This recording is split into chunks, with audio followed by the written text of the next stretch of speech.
In December 1847, in Burke County, Georgia, while America was celebrating its westward expansion, a 28-year-old widow abandoned a boy there until he was 16. His crime was finding his mother's diary. The diary recorded the men she had taken as slaves, the pregnant women she intended to force into childbirth, and the unborn children she intended to register as slaves. Her name was Catherine Danforth, and tonight, with blood still warm on her hands, she walks back to her desk, opens that journal, and writes, "Obstacle removed. First seedling due within the week." Now, before we go any further, if this story shakes you the way it shook me, I'm going to ask you to subscribe to this channel and follow this story all the way to the end. And drop a comment with the name of the city you're watching from. I want to see just how far this story travels. The boy found the journal on a Tuesday. It was December 1847, and 16-year-old Richard Danforth had no reason to be suspicious of his stepmother. Catherine had married his father 3 years earlier, a quiet ceremony at the Baptist church in Augusta. She was young, pretty, soft-spoken. She wore her hair pinned tight and smiled at neighbors in a way that made everyone believe she was exactly what old Henry Danforth needed after losing his first wife to fever. Richard had accepted her, not warmly, but politely. She was kind enough. She ran the household. She kept things in order after his father passed in early 1847, leaving behind a plantation drowning in debt and a stepson who was still more boy than man. But that Tuesday, everything changed. Richard had gone into Catherine's study to find a ledger she had asked him to retrieve. The desk drawer stuck, and when he pulled harder, a second compartment opened beneath it. Inside was a leather-bound journal, small enough to fit in one hand, filled edge to edge with Catherine's precise handwriting. He opened it casually. He expected receipts, maybe personal letters. What he read made his hands go cold. The first page was a chart. Down the left column were names he recognized, enslaved men who worked the cotton fields of Thornhill.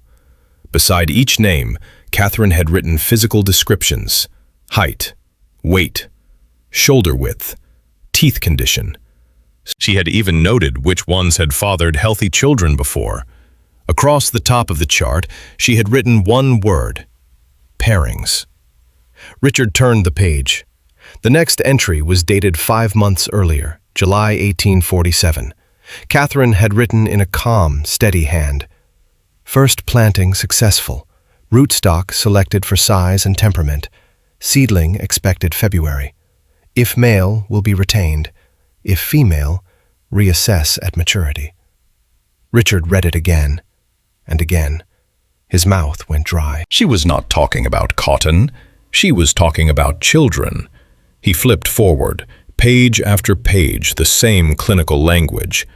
Rootstock meant the enslaved men she had chosen. Seedlings meant the babies she intended to produce.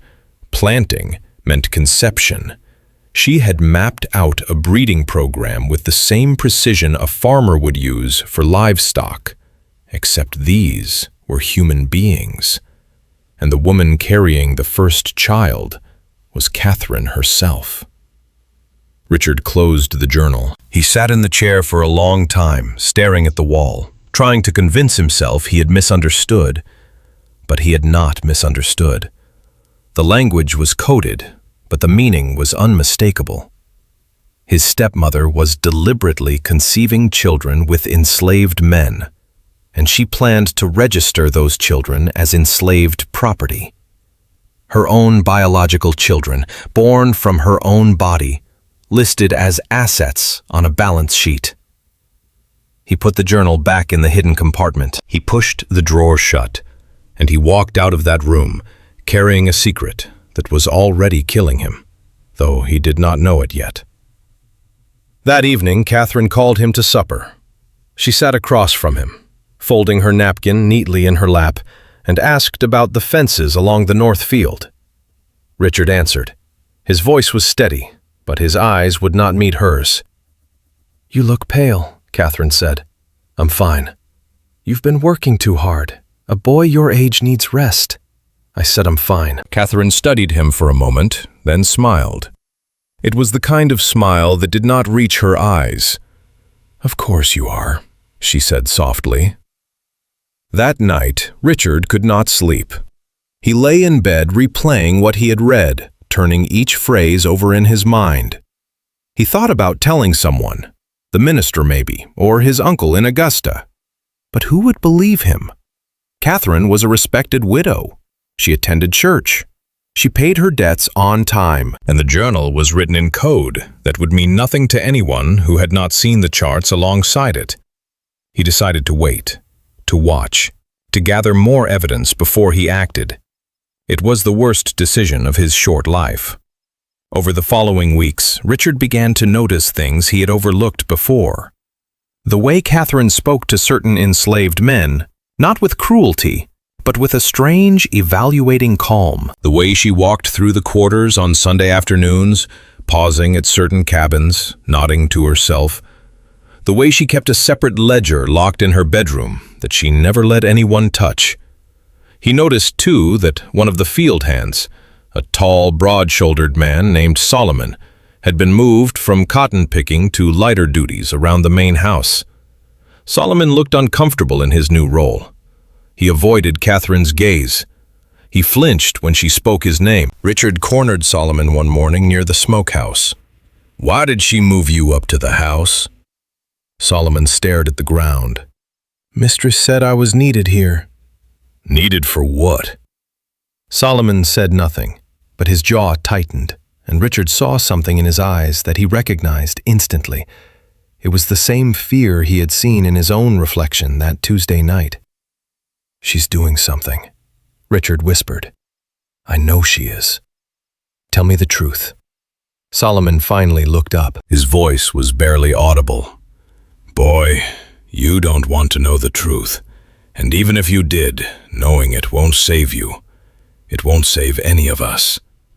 Richard stepped back. The words hit him like a physical blow. Not because of what Solomon said, but because of how he said it. Like a man who had already surrendered to something monstrous and knew there was no way out. 2 days later, Richard fell ill. It started small. A headache that would not go away. A metallic taste in his mouth after meals. He vomited twice in one afternoon and blamed it on bad pork. Catherine brought him tea and sat beside his bed, pressing a damp cloth to his forehead. "You must rest," she told him. "You are all I have left of your father." Richard looked up at her, and for one terrible moment, thought he saw something flicker behind her eyes. Not concern, not love. Calculation. "What's in this tea?" he asked. Catherine laughed softly. "Chamomile and honey. What else would it be?" He drank it. He had no reason not to. She was his stepmother. She had cared for him for 3 years. People do not poison their own families, except when they do. The illness worsened over the next 3 weeks. Richard grew thin. His skin took on a grayish pallor. The doctor rode out from Waynesboro twice and diagnosed swamp fever, prescribing rest and laudanum.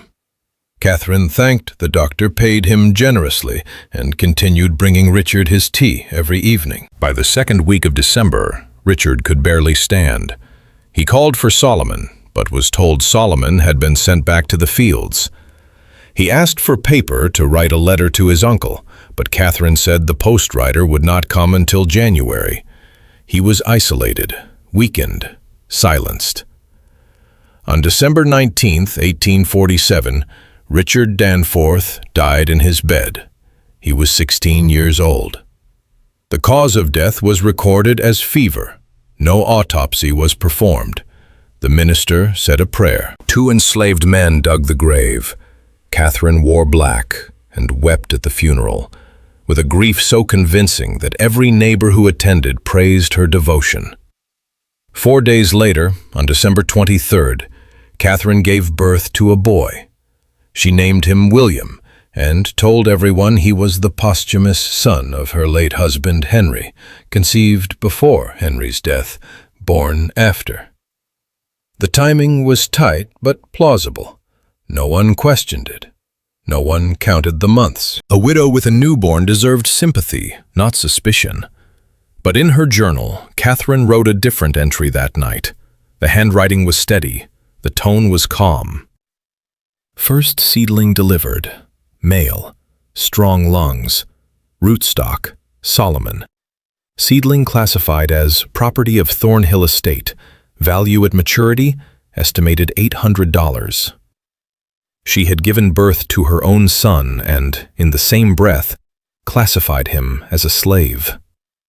William would grow up in the main house. He would be fed well, clothed decently, and taught to read. Unusual for an enslaved child, but Catherine had her reasons. She was not raising a son. She was raising an investment. A human asset engineered from her own bloodline, legally owned by her, and destined to generate more assets when the time came. And Richard, the only person who had seen the truth, was already in the ground. The enslaved people of Thornhill knew something was wrong. They always know. In the quarters, late at night, voices dropped to whispers. Solomon, who had been moved back to the fields the day after Richard's funeral, would not speak about what had happened. But the women noticed. They noticed that Catherine had carried a child without ever naming a father. They noticed that Solomon would not look at the main house. They noticed that the new baby had Solomon's broad forehead and Catherine's green eyes. Old Hetty, the eldest woman on the plantation, said it plainly one night to the others gathered in her cabin. That woman didn't just lose her mind. She made a plan, and God help us all because she ain't finished. Hetty was right. Catherine was not finished. She was just beginning. The journal had dozens of empty pages left, and she intended to fill every single one. By January 1848, she was already selecting her next pairing. She reviewed her charts. She examined the men in the fields with the same detachment a horse breeder examines stallions. She made notes. She adjusted her calculations. And somewhere in the main house, baby William slept in a cradle that Catherine had carved with the Danforth family crest, a bloodline symbol branded onto a child who was, by his own mother's decree, not family at all.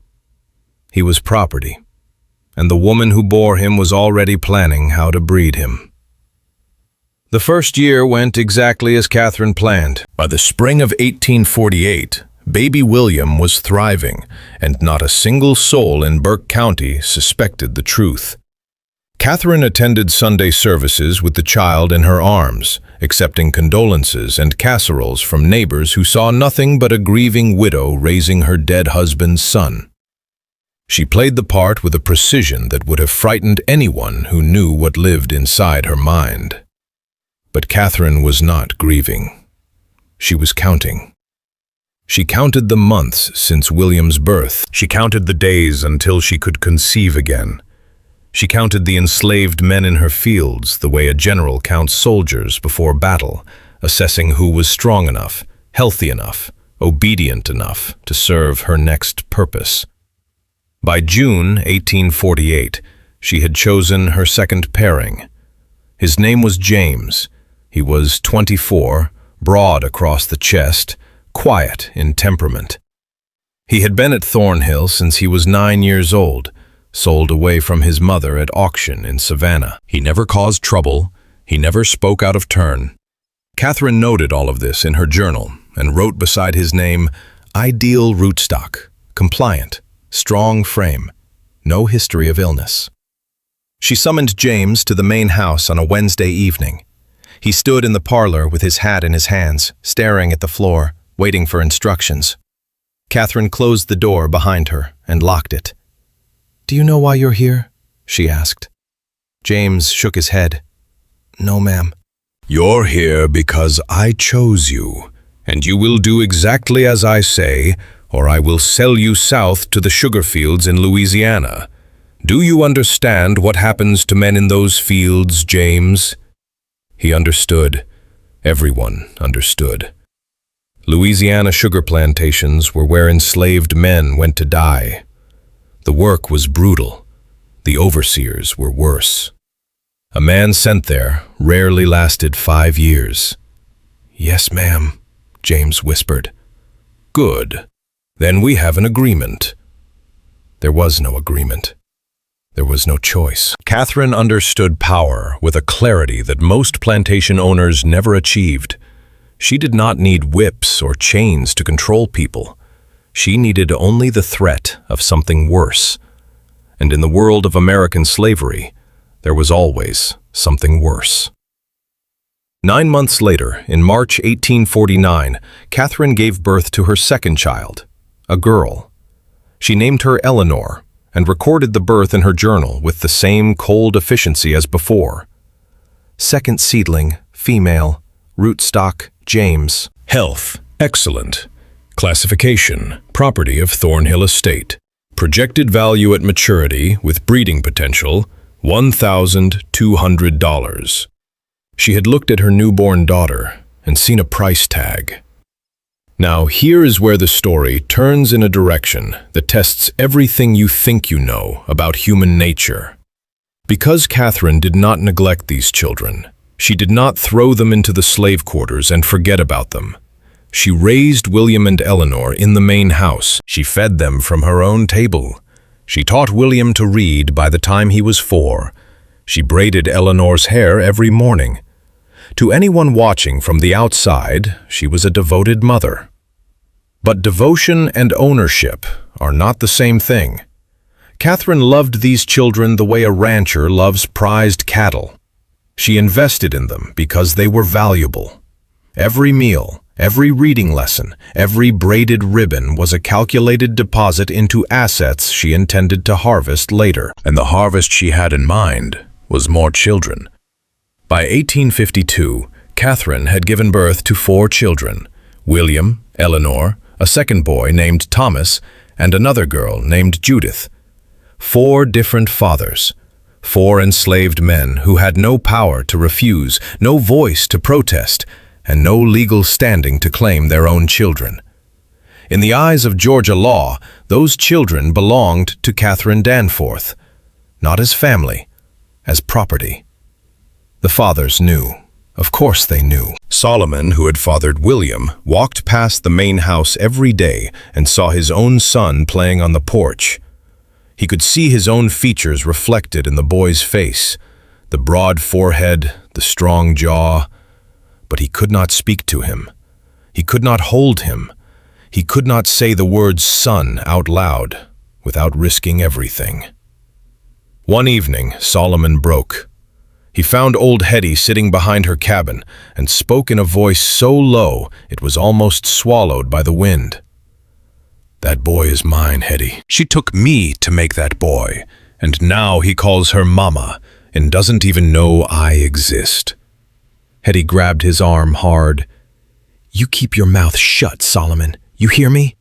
That woman killed that stepson of hers, and everybody on this place knows it, even if nobody says it. You think she won't kill you too?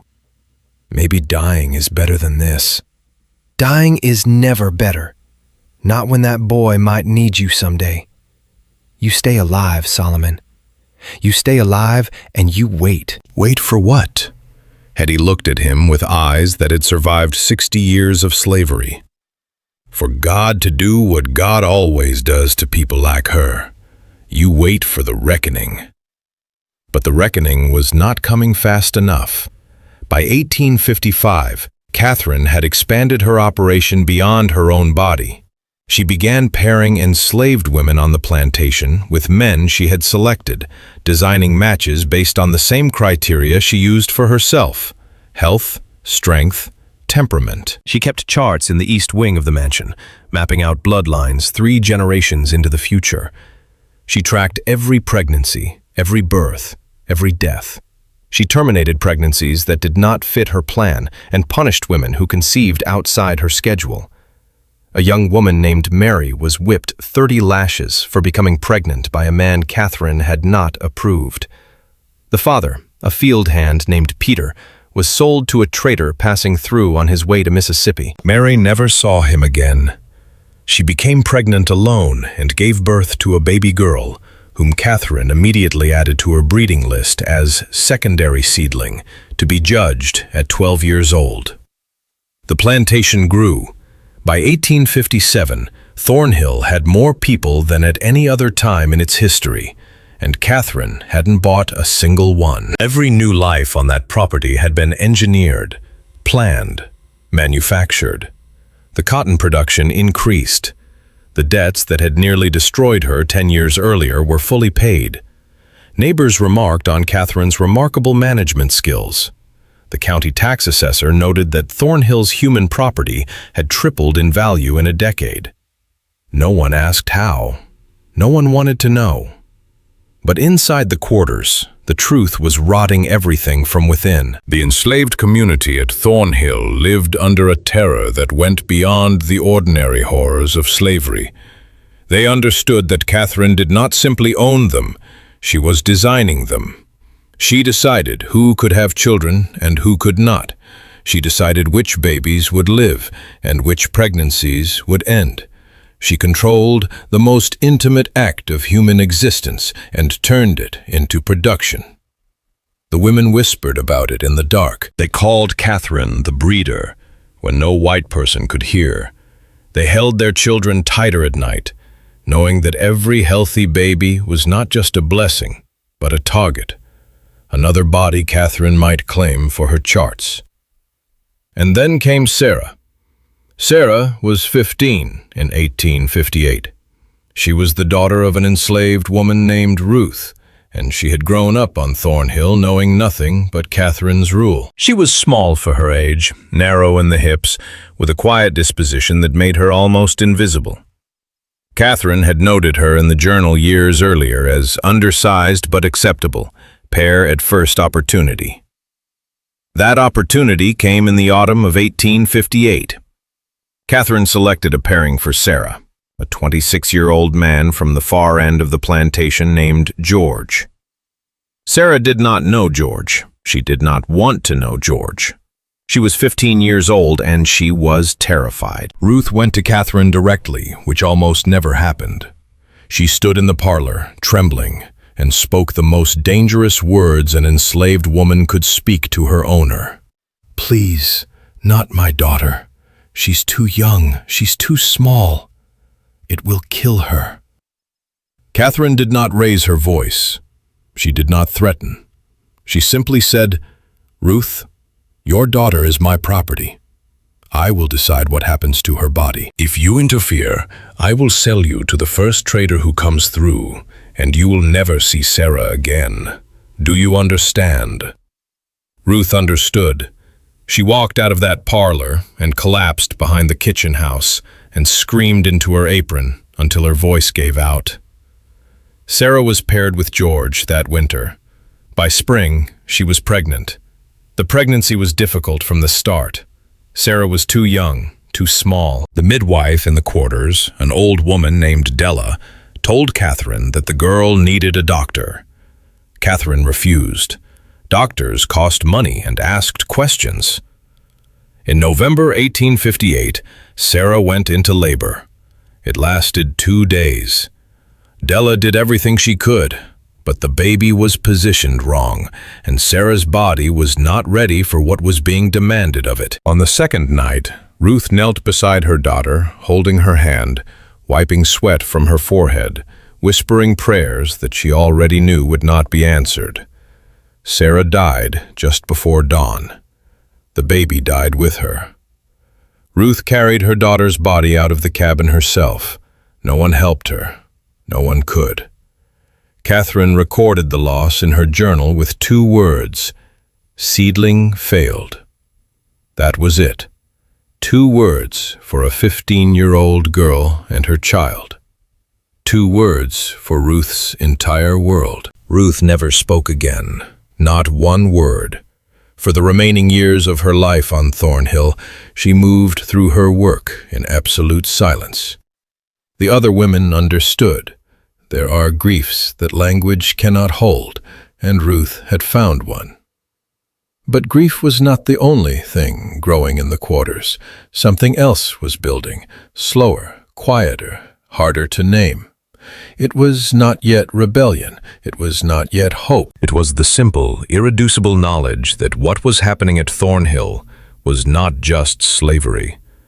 It was something else entirely, something that had no name yet, something that even the cruelest slaveholders in Georgia would have called unnatural. And in the main house, Catherine's eldest children were growing up. William was 10 years old now. Eleanor was 9. They were bright, curious, and completely unaware that the woman who tucked them in at night had classified them as livestock in a leather-bound journal hidden behind a false panel in her desk. But children grow. Children listen. Children eventually find the things that adults try to hide. And Eleanor had her mother's intelligence, which meant she also had her mother's ability to see what others missed. Eleanor found the journal in the autumn of 1863. She was 14 years old, and she had spent the last 2 years watching her mother with the kind of quiet suspicion that only a sharp-minded child can sustain. She noticed things. She noticed that Catherine treated her and William and Thomas and Judith differently from the way other plantation owners treated their children. There was warmth, yes, but beneath it something mechanical, something measuring. Catherine looked at her children the way she looked at the cotton ledgers, calculating yield. It started with a question Eleanor asked at supper one evening in September 1863. A simple question, the kind children ask without thinking. "Mama, who is my father?" Catherine's fork stopped halfway to her mouth. She set it down slowly. "Your father was Henry Danforth. You know that, Eleanor." "But Henry Danforth died in February 1847. You told me I was born in March 1849. "That's more than 2 years, Mama." The table went silent. William, now 15, looked up from his plate. Thomas, 11, kept eating. Judith, 9, stared at her mother with wide eyes. Catherine smiled. It was that same smile, the one that never quite reached her eyes. "You miscounted, darling. You were born earlier than you think. I recorded the dates wrong in the family Bible because I was so overcome with grief after your father's passing. I didn't miscount. I can read a calendar." "Eleanor, enough." The sharpness in Catherine's voice cut through the room like a blade. Eleanor went quiet, but she did not stop thinking. She had learned something crucial in that moment, not an answer, but a tell. Her mother's hands had trembled when she picked her fork back up. Catherine Danforth's hands never trembled, which meant the question had hit something true. From that night forward, Eleanor began searching. She waited until Catherine rode out to inspect the far fields, which happened every Thursday afternoon. She started in the study, pulling open drawers, running her fingers along the backs of shelves, pressing on panels the way she had once seen a locksmith test a door. For 3 weeks, she found nothing. On the 4th Thursday, October 1863, her hand caught on a seam behind the bottom drawer of Catherine's desk. She pressed it. A panel slid open. Inside was the leather-bound journal. Eleanor's hands were shaking before she even opened it. Some part of her already knew. Some part of her had always known that the life she was living did not add up, that the numbers were wrong, that the story her mother told about Henry Danforth and his children was built on sand. She opened the journal to the first page and saw the chart. The names of enslaved men down the left column. The word pairings across the top. Physical descriptions. Breeding notes. And beside the entry for a man named James, the words, second seedling, female, Eleanor, rootstock, James, classification, property. Eleanor did not scream. She did not cry. She read those words and felt something inside her chest collapse. Not with noise, but with a silence so total it was like the world had stopped turning. She was not Catherine's legitimate daughter. She was not Henry Danforth's child. Her father was James, an enslaved man who had been forced into Catherine's bed under threat of being sold to Louisiana. And Eleanor herself, the girl who slept in a feather bed, who read Shakespeare, who wore cotton dresses sewn by the house seamstress, was legally a slave, property, owned by her own mother. She turned the pages. She found William's entry. Solomon was his father. Thomas was fathered by a man named Isaac. Judith by a man named Daniel. All of Catherine's children were conceived through cooperative marriages with men, and all were registered as property of Thornhill Manor. Then Eleanor read to the final pages, and what she found there wounded her with a wound that would never fully heal. Catherine had written a plan for the next generation. She intended to marry Eleanor to William when Eleanor turned 15. Siblings, same mother, but different fathers. Catherine had calculated that their children would inherit the strongest physical traits of both bloodlines and could be classified as premium stock worth over $2,000 each at maturity. Eleanor closed the journal. She sat on the floor of her mother's study and pressed her hands against her mouth so hard that her teeth cut into her lip. She tasted blood. She wanted to vomit. She wanted to run. But she could not run, because where does a 14-year-old girl run when she has just discovered that she is both the daughter and the property of the same woman? She put the journal back. She fixed the panel. She walked out of the study and straight to the one person she believed might tell her the truth. She found William behind the stable, mending a harness. He looked up when he saw her face and immediately set down his tools. What happened? I need to ask you something, and I need you to tell me the truth. All right. Do you know who your father is? William frowned. Henry Danforth, same as you. No, not the same as me, and not Henry Danforth. She told him everything. She told him about the journal, the charts, the coded language, the pairings, the classifications. She told him that Solomon was his father and James was hers. She told him that they were both legally enslaved, that their mother owned them the way she owned the mules and the cotton gin. And she told him what Catherine planned to do next. William listened without moving. His face went through something terrible. Confusion first, then denial, then a slow, creeping recognition that settled into his features like a shadow that would never lift. He had always known something was wrong. He had felt it in the way Catherine watched him, the way she measured his height each year and wrote numbers in a book she kept locked away. He had told himself it was a mother's devotion. He had been wrong. She wants to breed us, Eleanor said. You and me, her own children, to make more slaves.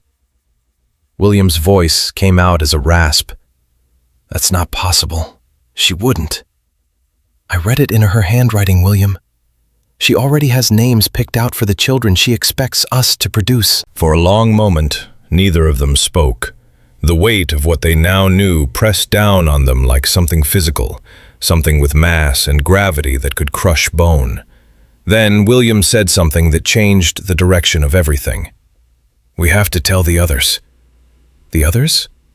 Thomas, Judith, and the people in the quarters. They need to know what she is. If she finds out we know, she'll sell us. Or worse. You know what she did to Richard. William looked at his sister. The boy was 15, and in that moment, he aged 10. Eleanor, she'll raise us like animals. Selling us off might be the only way to get rid of us. That night, William went to the estate. He never went there after dark.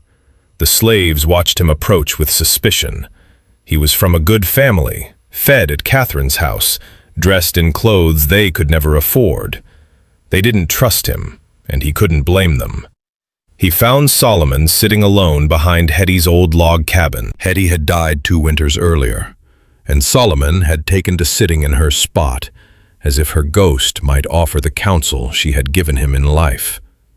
William stood in front of him and said, "I know you're my father." Solomon did not flinch.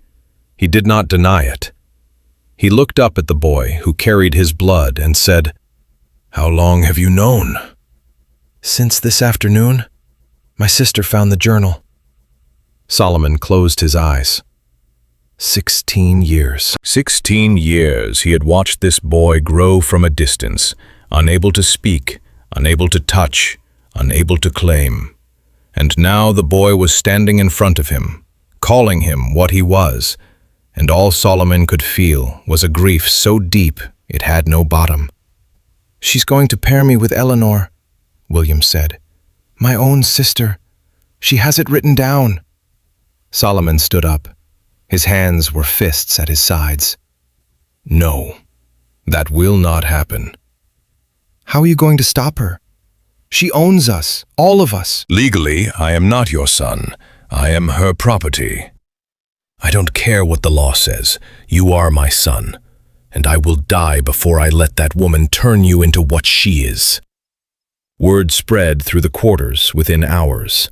By midnight, every enslaved person on Thornhill knew the truth, not just about William and Eleanor, but about all of it. The journal, the breeding charts, the planned pairings, Catherine's entire system laid bare by her own children. The reaction was not what anyone expected. There was no panic, no shouting, no immediate plan for revolt. Instead, something quieter happened, something more dangerous. The enslaved community at Thornhill, for the first time in 17 years, unified around a single understanding. Catherine Danforth was not merely cruel. She was building something, a machine made of human flesh, and they were all inside it. James, Eleanor's father, sat in silence for a long time after hearing the news. Then he said to Solomon, "The war is coming closer. I heard the Confederate soldiers talking when they came for supplies last month. Sherman is in Tennessee. He's pushing south." Solomon nodded. "If Sherman reaches Georgia, everything changes. And if he doesn't, then we change it ourselves." November 1863 turned into December. Catherine noticed the shift on her plantation before she could name it. The enslaved workers still obeyed, still picked cotton, still said, "Yes, ma'am," when she spoke. But something behind their eyes had changed. The fear was still there, but it had been joined by something else, a hard, cold patience that looked almost like waiting. Catherine felt it, and for the first time since she had opened her journal in 1847, she was afraid. She responded the only way she knew how. She accelerated everything. She moved up the timeline for Eleanor's pairing with William. She ordered new locks for the basement beneath the main house. She began moving her youngest children, including several born to enslaved women from her forced pairings, into the underground rooms, telling the house servants it was for safety during wartime. 23 children, ages 2 to 13, all of them carrying Catherine's bloodline mixed with the blood of enslaved men she had used and discarded. She locked them beneath Thornhill, like living inventory stored in a vault. Eleanor confronted her on Christmas Eve, 1863. She walked into Catherine's study and closed the door and spoke with a voice that did not waver. "I know what you are. I know what you've done. And I will not breed with my own brother." Catherine looked at her daughter, her property, and said, "If you refuse, I sell you. New Orleans. You know what happens to light-skinned girls in New Orleans, Eleanor. You will wish I had been kind." Eleanor held her mother's gaze. "You have never been kind. Not one day in your life." Catherine stood. She crossed the room. She grabbed Eleanor's wrist hard enough to leave bruises that would last a week. "You are mine," she hissed. "Every bone in your body belongs to me. Every breath you take is because I allow it. And you will do exactly what I say, or I will make what happened to Sarah look like mercy." She invoked Sarah's name, the 15-year-old girl who had died in childbirth 5 years earlier. She said it without flinching. She used a dead child as a threat against a living one. Eleanor pulled her wrist free and walked out without another word. But as she crossed the hallway, she whispered something to herself that Catherine did not hear. 4 words that carried the weight of everything that was about to come. Sherman is coming south. January 1864. The war was no longer a distant rumor. Confederate deserters passed through Burke County every week now, hollow-eyed men with torn uniforms and nothing left to fight for. They stole chickens from farms and slept in ditches and told anyone who would listen that Sherman was going to burn Georgia to the ground. Catherine heard the talk. She dismissed it the way she dismissed everything that threatened her control, with cold, absolute denial. But the enslaved people of Thornhill heard it too, and they did not dismiss it. Solomon gathered the men behind the far tobacco barn on the first night of February. James was there, George was there, Isaac and Daniel, the fathers of Catherine's other children, were there. Even old Marcus, who was nearly 70 and had not spoken above a whisper in years, dragged himself out into the cold to listen. Solomon spoke first. "Sherman took Savannah in December. His army is moving inland. If they reach Burke County, every enslaved person in this state walks free." James shook his head. "If? That's a big word, Solomon. What if he turns north? What if the Confederates push him back? We've heard promises before." "This is different. The Confederacy is broken. I heard it from the soldiers who came for supplies last week. One of them looked at me and said, 'Enjoy your chains while you can, boy, because your people won't be wearing them much longer.' A Confederate soldier told me that. They know it's over." George, who had been silent since Sarah's death 6 years earlier, finally spoke. His voice was rough from disuse. "What about the children in the basement? 23 of them locked down there. She moves them deeper every week. If Sherman comes and she panics, what do you think she does with them?" The question hung in the air like smoke. Every man there understood what George was asking. Catherine Danforth had killed a 16-year-old boy to protect her secret. She had let a 15-year-old girl die rather than call a doctor. If Union soldiers arrived and threatened to expose everything she had built, she was capable of destroying the evidence. All of it. Including 23 children locked in a basement with iron doors. Solomon felt the weight of that truth settle into his bones. Then we don't wait for Sherman. We get those children out ourselves. "How?" James asked. "She keeps the keys on her body. The doors are iron. And she's got that overseer, Crawley, sleeping with a rifle across his lap every night. Crawley is one man with a gun.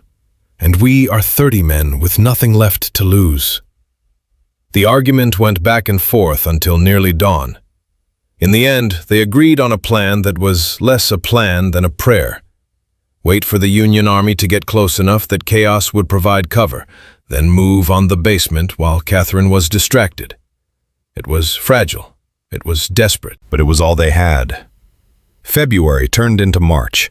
Every day felt like holding a breath that could not be released. Catherine sensed the tension. She walked the quarters more often now, flanked by Crawley and his rifle, studying faces for signs of defiance. She found none. The enslaved people of Thornhill had learned over 17 years how to wear masks so perfect that even Catherine's sharp eyes could not penetrate them. But inside the main house, her control was fracturing. William refused to speak to her. He took his meals alone. He spent his days in the stable with the horses, avoiding her gaze, avoiding her voice, avoiding the woman who had given birth to him and enslaved him in the same breath. Catherine tried once to summon him to her study. He stood in the doorway and said, "I have nothing to say to you. You will speak to me with respect. I am your mother. You are my owner. You made that very clear in your journal." Owners and mothers are not the same thing. Catherine's face changed. Something shifted behind her eyes. Not anger, not sorrow, but a recalculation. She was adjusting, adapting, filing William away in her mind as a lost asset, a seedling that had turned against the hand that planted it. "Very well," she said. "If you will not cooperate willingly, I will find other uses for you." William did not ask what she meant. He did not need to. He walked out and went straight to Solomon and told him what she had said. Solomon put his hand on his son's shoulder. It was the first time he had ever touched him. William felt the weight of that hand and understood everything it carried. 16 years of silence, of watching, of loving from a distance so great it might as well have been an ocean. Neither of them spoke. Neither of them needed to. March 7th, 1864. A rider came through Burke County at full gallop, shouting that Union cavalry had been spotted near Louisville, 30 miles to the north. The news spread through Thornhill within the hour. Catherine immediately ordered Crawley to barricade the main road. She sent 2 field hands to hide the livestock in the swamp. She double-locked the basement doors and pocketed the keys. Then she did something that shocked even the people who thought they knew the full extent of her cruelty. She went to the basement door, opened it, and spoke down into the darkness where 23 children sat huddled together. "If soldiers come," she said, "you will not speak. You will not cry. You will not make a single sound. If any of you disobeys, I will punish all of you. Do you understand?" A small voice rose from the darkness. It was the eldest girl, 13-year-old Abigail, Catherine's own daughter by a man named Daniel. "What if they find us, Mistress?" Catherine's answer was immediate and absolute. "They will not find you, and if they do, you will tell them you are orphans. You will not mention my name. You will not mention this plantation. You belong to me, and you will say nothing." She closed the door. She turned the lock. She walked upstairs and sat at her desk and opened her journal and began writing contingency plans. Which children to sell if the Union Army came too close, which records to burn, which evidence to destroy. She was not panicking. She was organizing.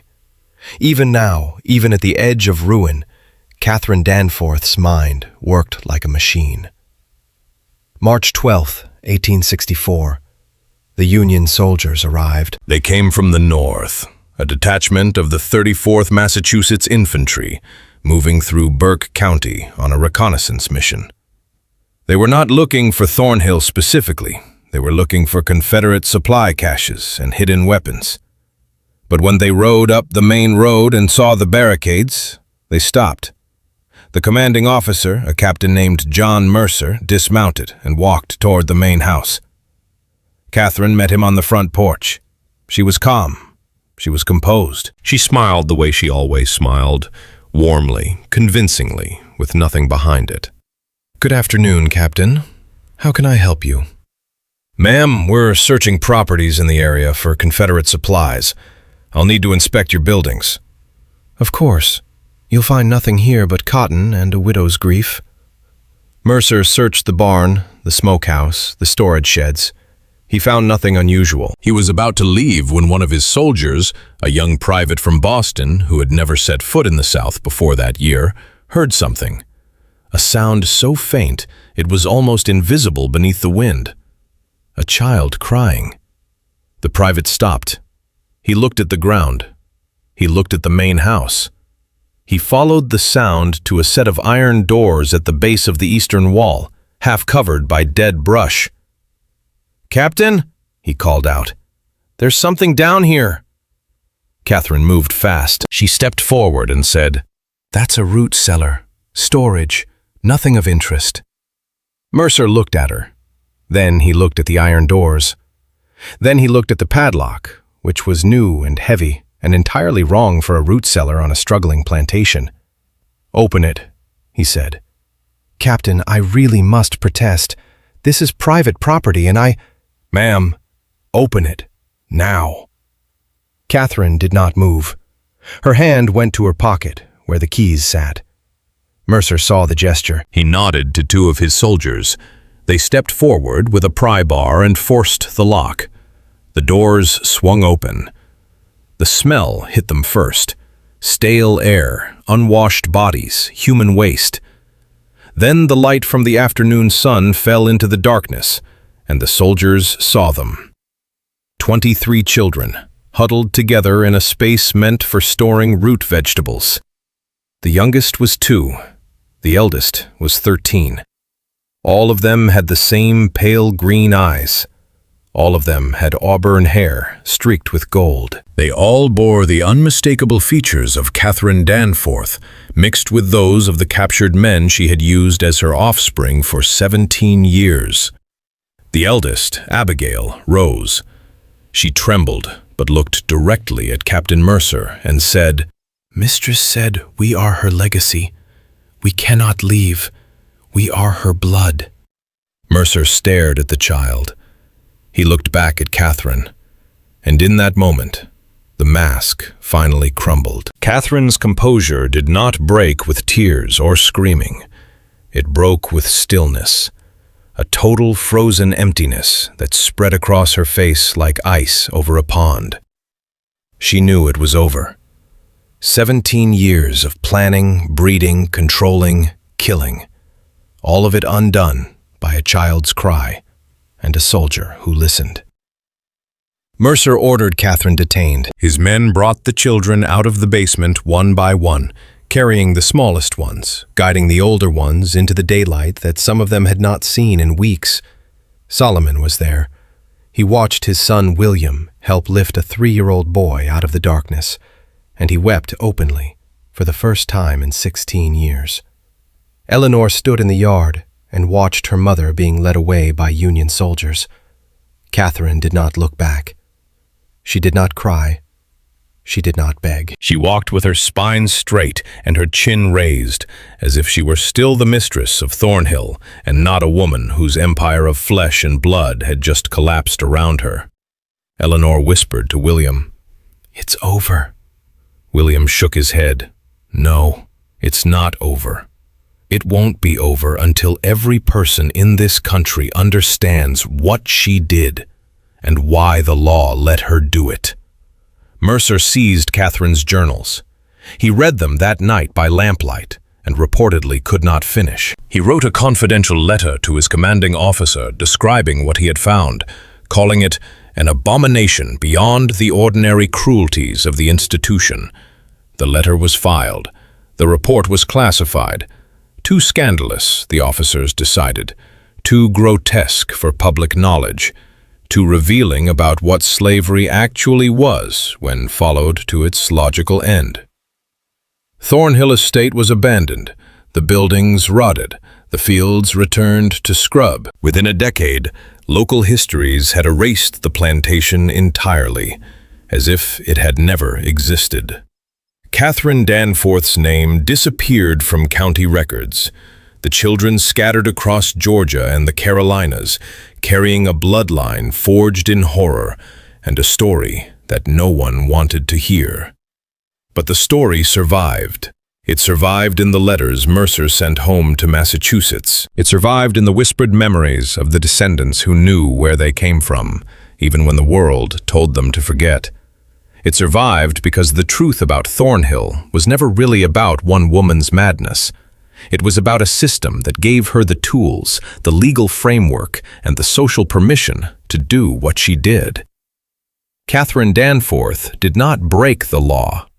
She used it. She followed the logic of human ownership to its most horrifying conclusion, and the law protected her every step of the way. The Civil War ended slavery, but the ideology behind it, the belief that some human beings exist for the profit of others, did not die at Appomattox. It adapted. It found new language, new systems, new ways to control bodies and bloodlines and lives. Thornhill's basement was sealed shut, but the thinking that built it walked free. And that is the part of this story that should keep you up tonight. Not the locks on the iron doors, not the coded journals, not even the 23 children pulled from the darkness. What should haunt you is this. Catherine Danforth was not a monster hiding in the shadows. She was a businesswoman operating within the law. She built a system, and she called it legacy. And the country that made her possible has never fully reckoned with what that means. Opus 4.6 Extended.